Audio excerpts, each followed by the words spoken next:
Hey everyone, Vortex here, and today I'm going to theorize about the fate of the Hero of Time.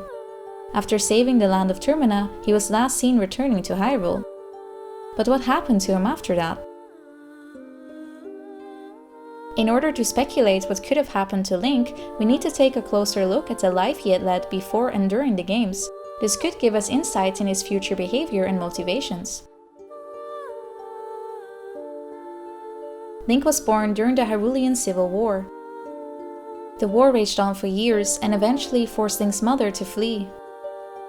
Mortally injured, she traveled to the woods and entrusted her baby to the Great Deku Tree. Sensing the destiny that would one day call upon the boy, the Deku Tree accepted the request the mother made and raised Link like one of his own. The mother passed away soon after. Growing up, Link was always treated like an outcast by the others. Despite him looking just like a Kokiri, they refused to recognize him as one of their own, the reason being that he did not have a fairy. Some of the children, like Mido, even bullied him because of it.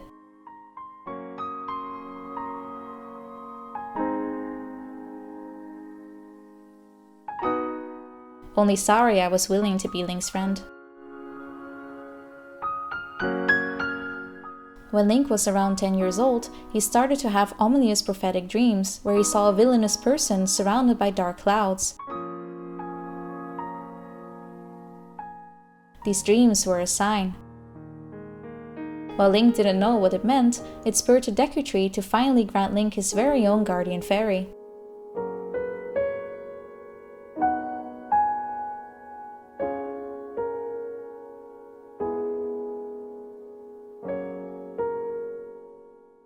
The joy Link felt was short-lived, however, as he soon found out that his father-like figure, the Great Deku Tree, was sick.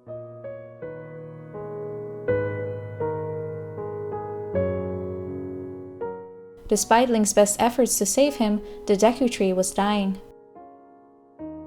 Link listened intently as the Great Deku Tree told him of his destiny, to leave everything he knew behind, to save a land he had never seen. The warning he had been given by the Great Deku Tree plays in his mind over and over. You will die if you leave the forest.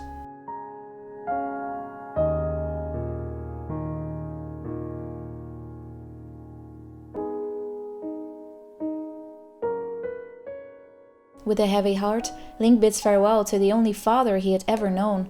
The Great Deku Tree withered away.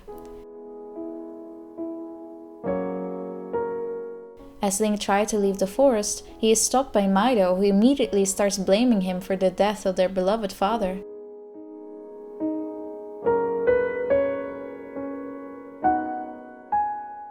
Feeling immensely guilty, Link gathered his courage and left behind the only life he knew.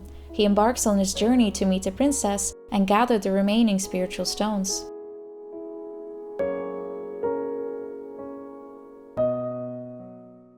After risking his life to gather all the necessary keys, Link stood before the legendary Masu Sword.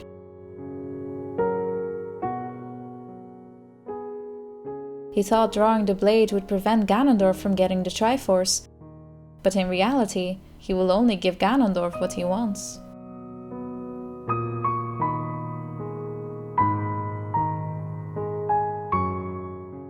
Link's childhood flashed before his eyes. Unused to his new body, he stumbled out of the Temple of Time. What he saw shocked him to the very core. Everything had been destroyed. This was not supposed to happen. The plan he and Zelda made was to ensure Ganondorf could not get to the Triforce. The guilt slowly starts to settle in. He realizes all that time he had lost sleeping could have been spent preventing the slaughter of the innocent. And now he had nothing. He was a child trapped in the body of an adult.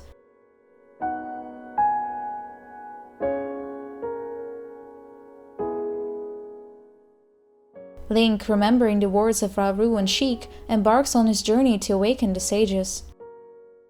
After awakening his childhood friend, Link is confronted by the Deku Tree Sprout.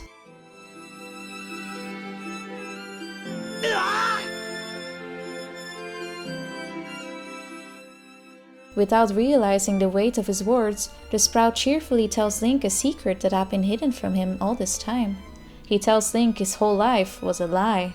He was not a Kokiri, and his real parents were dead. Mido was right when he said Link was an outcast, a fraud. In that moment, Link's soul is shattered. He does not belong anywhere. He's just a tool toyed with by fate. He has no other purpose than saving the world and be discarded. This bitter revelation stays with him until the very end, where he finally confronts the King of Evil, Ganondorf. Link's entire life revolved around this very moment. After a long battle, Link finally manages to put an end to the 7-year-long reign of the King of Evil. The king is sealed in the Sacred Realm, and peace returns to Hyrule.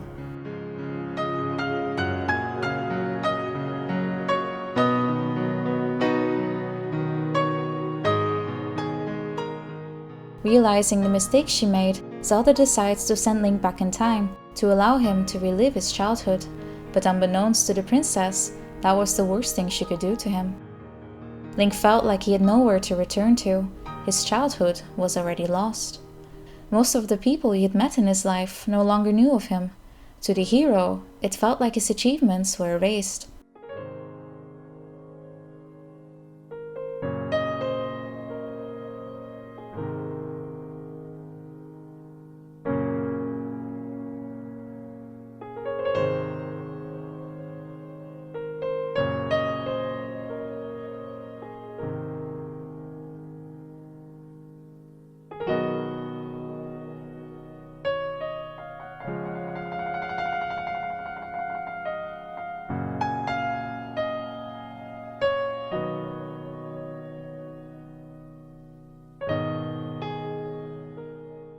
But the worst of all, his dear companion Navi left.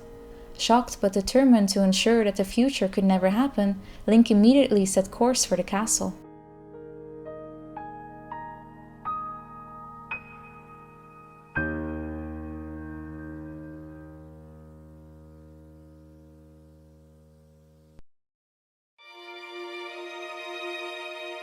After warning the princess, Link decided to redo many of the events he had partaken in as a child. He knew that time travel had undone most of his interventions and that his allies remained in danger. But after reliving the events, the reality of losing his fairy companion started to hit Link. He was alone. Unable to cope with the loss of his friend, Link sets out on a journey to find Navi. But instead of finding her, he is once again confronted by destiny. The demon known as Majora would destroy the world if he did not intervene. Link could not find it in his heart to abandon the people in need and decided to save Termina, even if he would not be recognized for it. Endless cycles of watching people struggle, die, and be saved. The burden of being the hero weighed down on him.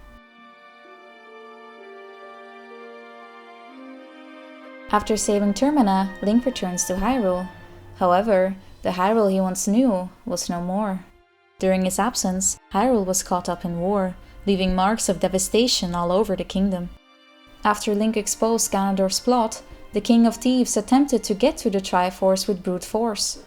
The soldiers of Hyrule managed to force the King of Thieves out of the castle, but not without sacrifice. Link once again felt the same sense of guilt creeping up on him. He tried to aid the royal family, but was told to leave matters to them. He had done enough. Remembering Zelda's words, he attempted to make the best of the years he had regained, to live on for those who could not. But someone like Link, who only knows the struggle of battle, could never know true peace. Link spent the rest of his life in the Lost Woods, slowly rebuilding and expanding the village, preparing for the inevitable future. The little village of Kokiri Forest was no longer protected by the Great Deku Tree, as he had passed away years earlier. Link took it upon himself to protect the Kokiri and the woods he grew up in. During one of the battles to protect his new home, Link lost his eye, but he persevered. Many years passed, Ganondorf was sealed, the war ended, and peace returned to Hyrule. The remainder of Link's life was all about preparation. He knew it was inevitable that the King of Evil would return. He had to prepare a new hero for when this time would come. He had to pass on his legacy, but there was no hero who stepped up during his lifetime. His children were not interested in learning his skills. For them, Hyrule was at peace and had no need for this supposed hero their father was waiting for. They were not aware of their father's legacy as the hero of time. No one, except a select few in the royal family, knew of the sacrifices he had made in his life to save others. Link tried to accept the life of the hero, a life deprived of gratitude. He had done so, feeling that being able to pass on his legacy would become his new purpose, that he was not unnecessary after Hyrule found peace, but there was no one to pass his knowledge and skills on to. This is the source of the hero Shade's regret. Before he passed, he left his bow in the hands of his sworn brothers, the Gorons, and his tunic with the light spirit Farron.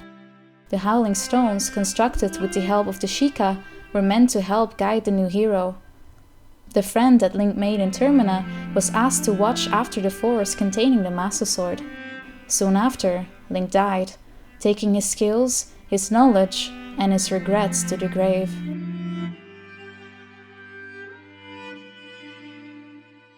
The Hero of Time was given an honorable burial, wearing unusual ceremonial armor of the highest order, a symbol of gratitude from the royal family for the sacrifices he had made in life.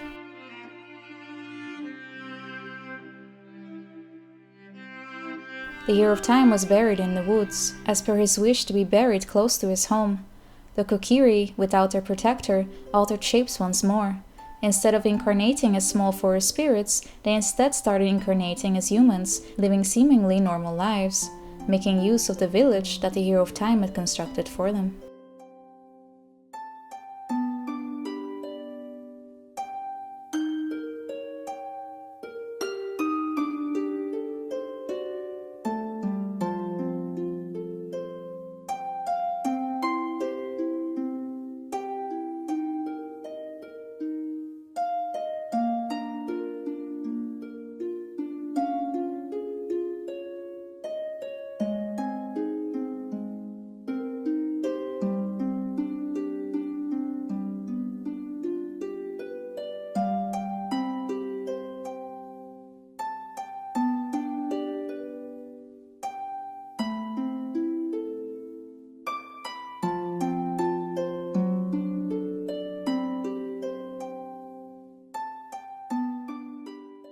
The soul of the Hero of Time lingered for hundreds of years, patiently waiting for the one who would take up his blade, his shade only visible to the one bearing the Triforce of Courage, a sign of the hero.